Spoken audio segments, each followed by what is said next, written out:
አብሮነት ውስጥ የአብሮነትን ዓላማ ለማሳካት ነው በጋራ የተሰባሰብነው። ስለዚህ ቅድም አቶ ልደቱ በሰፊው እንደገለጸው ምንም አይነት የተለየ ውግንና ሳይኖረን ለሀገራችንና ለህዝባችን ጥቅም ለህዝቦቻችን መብትና ጥቅም ለሀገራችን እንድትድን ሀገራችን ካለችበት ቀውስ እንድትወጣ የበኩላችንን አስተዋጽኦ ለማድረግ ነው የሚለውን ነገር በደንብ ብናሰምር ጥሩ ነው። ትክክለኛ ዓላማችሁ ምንድነው የተባለው እንግዲህ ይሄ ነው። ትክክለኛ ዓላማችን የኢትዮጵያ ህዝብ ዲሞክራሲያዊ አመራር እንዲፈጠር እገዛ ማድረግ ነው።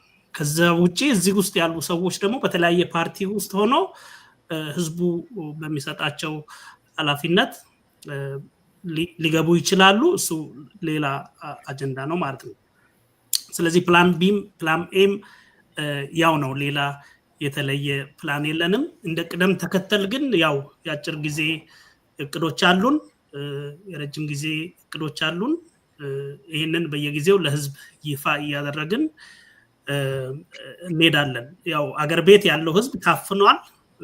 ሚዲያዎች እንደ ልብ መስራት አይችሉም። ምንም አይነት ሰላማዊ ሰልፍ ላድርግ ብሎ አንድ ፓርቲ ጥሪ ማድረግ ያሳስራል። የት ነው ምንድነው አዋሽ አርባ ያስወስዳል። ብዙ መከራ እንዳለ ሁላችንም ግልጽ ነው። ስለዚህ ለህዝባችን ድምጽ የመሆን ነፃነት አለን። ያንን ተጠቅመን ለህዝባችን የተሻለ ነገር ለማድረግ የምናደርገው ጥረት እንደሆነ በደንብ ሊሰመር ይገባል ለማለት ነው። ሌሎች ሀሳቦችን ሌሎቻችሁ ጨምሩ። ታንክ ዩ። አትመለስ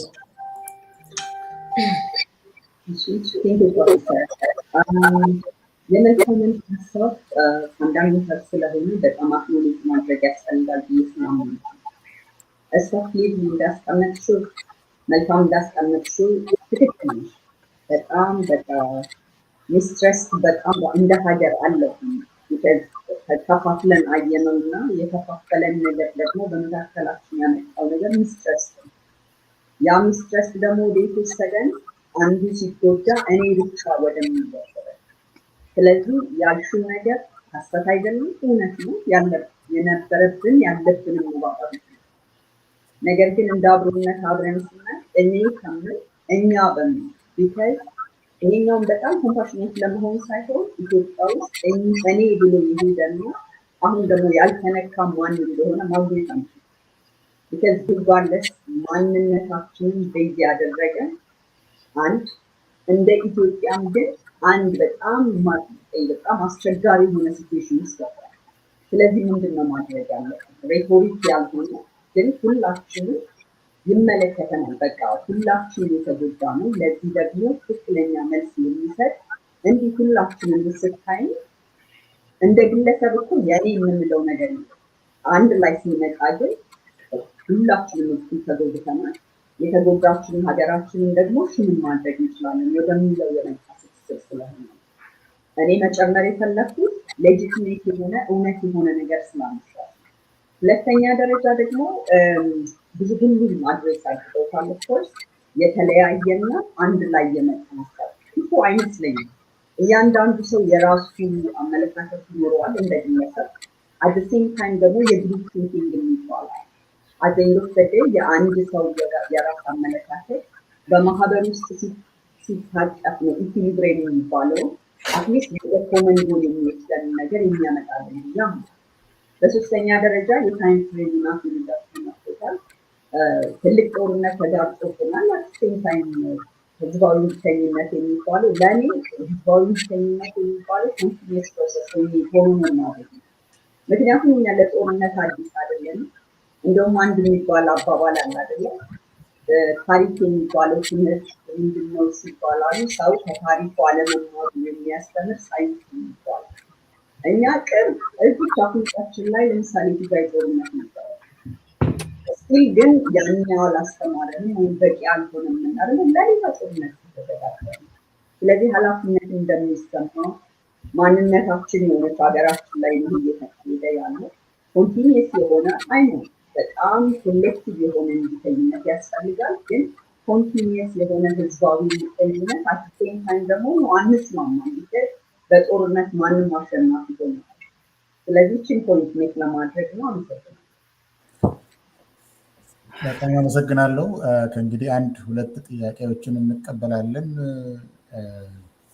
ሙሉጌታ ለመናገር ትፈልጋለህ? እንግዲህ አንድ ሁለት ጥያቄዎችን ፕሮፌሰር ቅድም አንድ የተናገርኩት አለ። ከአድማጮች የተመረጡ አንድ ሁለት ሶስት ጥያቄዎችን ሃይላይት ለማድረግ ከአቶ ልደቱ ጋርም ተነጋግረናል። ቤት ውስጥ ያለው ጥያቄ ካለቀ እሱን አንድ ሶስት ጥያቄዎች የተመረጡ አሉ። እኔ ያው በቃ ካልኩኝ በቃ ነው የሚሆነው። እዚህ ቀደም ያላሳወቅ ብዬ በቃ ካልኩኝ በቃ ነው የሚሆነው። እሱን ያው ያልኩኝ ነው። እናንተም ካላችሁ አንድ ሁለት ሶስት ጥያቄዎች እናስተናግዳለን ብያለሁ። እስካሁን ያልተመለሰ ጥያቄ ከመልካም ውስጥም አለ፣ ግን ሙሉጌታ ይልበት። እሺ፣ ቅድም እህቴ መልካም በሰጠችው አስተያየት ላይ ትንሽ ሀሳብ ለመስጠት ነው። ስትናገር የአማራ ህዝብ ተበድሏል፣ ከፍተኛ መከራ ውስጥ ስርዓቱ አለ ብላለች። ትክክል ነው። ግን የኦሮሞ ወንድሞቼ አክቲቪስቶችም የኦሮሞ ህዝብ ተመሳሳይ ችግር ውስጥ እንዳለ ነው የሚናገሩት። የትግራይ አክቲቪስቶችም ቢሆኑ ያንኑ ነው የሚናገሩት። ይሄ ዴሞክራቲክ እና ሲቪል የዴሞክራሲ ስርዓት በሌለበት ሰዓት አገዛዝ ወይም ጨቋኝ ስርዓት ባለበት ህብረተሰብ ውስጥ ሁሉም ህዝብ ተጨቋኝ ነው። ሁሉም የየራሱን የሚናገርበት ምክንያት ግን ይሄ ጽንፍ የወጣ ብሔረተኝነት ላይ የተመሰረተ ነው እና ባለፉት በተለይ ከዛሬ 5 ዓመት በፊት የነበረውን ታሪካችንን ስንመለከት ትክክል ነው። ጽንፍ የወጣ ብሔረተኝነት ተጠምቆ የስርዓቱ በሚያካሂደው የግጭት በሚጠነስሰው ግጭት ተጠቃሚ የሆነው ስርዓቱ ነው። የተጎዱት ግን በሙሉ የኢትዮጵያ ህዝብ ነው። የኢትዮጵያ ብሔር ብሔረሰቦች ናቸው። ከ5 ዓመት በፊት ይሄ ግልጽ አልነበረም። ሁሉም የራሱን ጉዳት ብቻ ነበር የሚያየው። ሁሉም በራሱ ስርዓቱን አስወግዶ ሁሉም በራሱ መንገድ እፈታዋለሁ ችግሬን ብሎ ያምን ነበር። ግን ያንን የጎንዮሽ ትግል የጎንዮሽ መዋጋት የትግራይ ወንድሞቼ ከአማራ፣ የአማራ ወንድሞቼ ከኦሮሞ፣ ከኦሮሞ ወንድሞቼ ከሶማሌ፣ የሶማሌ ወንድሞቼ ከአፋር ጋር እየተጋጩ እያጋጨ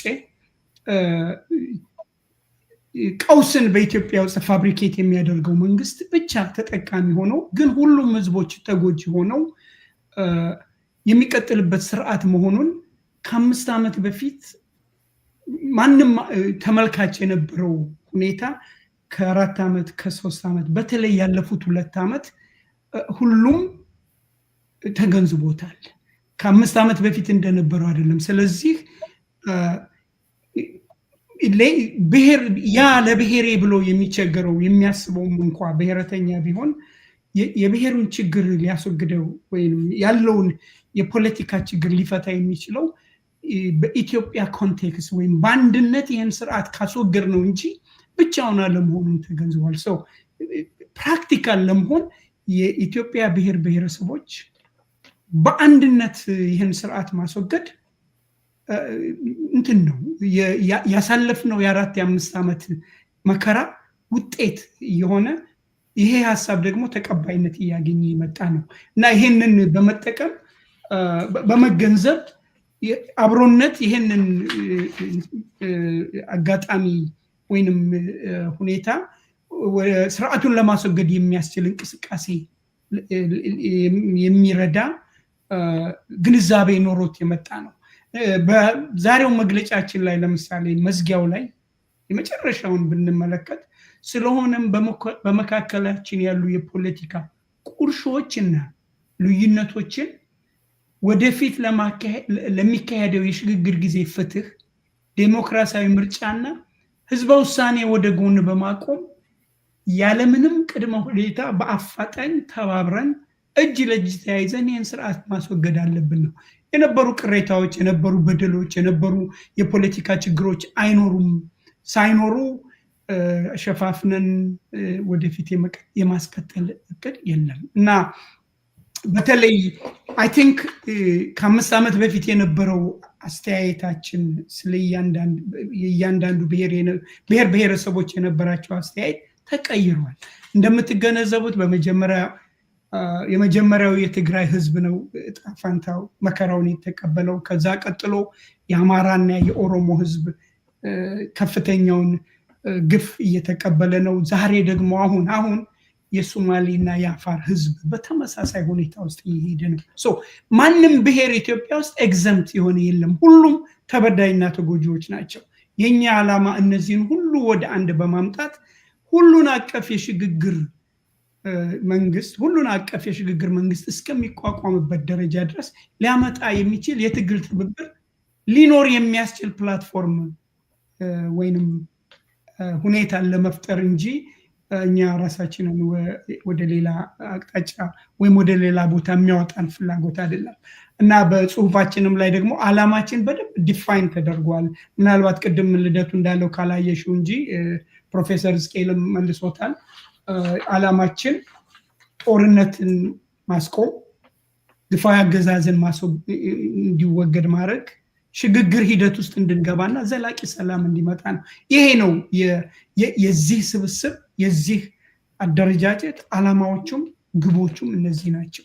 ሌላ የፖለቲካ ሀሳብ የለውም። አመሰግናለሁ። መልካም፣ ሁላችንም እጅግ አመሰግናለሁ። ስለ ጥያቄዎቹም አመሰግናለሁ። ይሄ ቅድም ሁሉም ቦታ የምትገቡት አንዱ ቢበላሽ ወደ ሌላው ለማለፍ ነው ድርጅት ላይ ለተባለው ማጣ ቆየኝ ነው ወይ ለተባለው አይ ብንችልማ ብንተወው ነበር የሚሻለን። ሁሉንም አንዱ ወደ ዲቨርሲፊኬሽን ለሁሉም ጥሩ ነው ይመስለኛል። ቢዝነስ ውስጥ ያላችሁ ነገር እዛ ቢዝነስ ውስጥ የለንም እኛ። ግን ለማንኛውም ጥያቄ ያለኝ ያልሽ ስለሆነ መልካም ጥያቄውን ጠይቂ እና ከዛ በኋላ ከአድማጮችና ከተመልካቾች የመጣ ጥያቄ አለ ይለኛል ሞገስ። እነሱን ደግሞ እንጠይቃለን። ለማንኛውም ግን በዚህ ላይ መልስ ስለተሰጠ መልካም፣ ጥያቄውን ጠይቂ። አመሰግናለሁ ለሰጣችሁኝ ምላሽ። እንግዲህ ወይ በሌላ ጊዜ በቀን መርሃ ግብር ውይይቱን እናደርገው ይሆናል። እኛ ጋር በኢትዮጵያ ሰዓት አቆጣጠር እኩለ ሌሊት ስላለፈ ይህን ሁላ ተናግራችሁም የዚህ ግሩፕ ትክክለኛ ዓላማ ምንድን ነው የሚለው ነገር ለመረዳት አልቻልኩም። ምክንያቱም ለምሳሌ ፖሊሲ መጻፍ ወይም የፖለቲካ ሰነድ ለመጻፍ የጋራ የሆነ መግባባት ያስፈልጋል። የሆነ ነገር ላይ ስለ ፖለቲካ ነው የምናወራው። የተሰባሰባችሁት በፖለቲካ ነው፣ በማህበር በእድር በቁብ አይደለም። ቢያንስ አንድ የሚያስማማ ነገር ሊያስፈልጋችሁ ይችላል ወይም ደግሞ መኖር አለበት ብዬ አስባለሁ። ለምሳሌ ስለ ኢትዮጵያ ፖለቲካ ስርዓት ለመጻፍ ይባል አቶ ልደቱ የብሔር ፖለቲካ ከኢትዮጵያ ምሳሌ ነው፣ ከኢትዮጵያ መወገድ አለበት የሚል አስተሳሰብ ይኖረዋል። ፕሮፌሰር ስኬል ላይኖረው ይችላል እና አሁን ለመጻፍ ስትነሱ ምን አስባችሁ ነው የምትጽፉት? ዓላማችሁ ምንድን ነው?